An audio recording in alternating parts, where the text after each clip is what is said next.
Hi guys, ito yung aming lugar dito sa Quezon City, Bagong Bayan, Quezon City.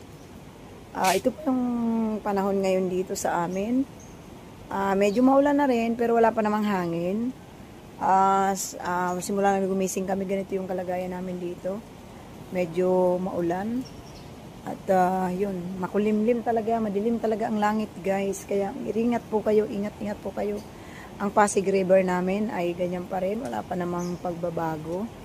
At makikita nyo guys, wala pa naman. Walang baha, walang lahat. Napaka-okay pa naman. Kahit medyo may ulan, pero makikita nyo naman guys na wala pang ganap ang ating ilog dito. So maganda pa at wala pa kaming baha. So ito po yung kalagayan dito sa amin sa Quezon City. Circulo Verde po ito. At makikita nyo po ang lahat ay medyo kalmante.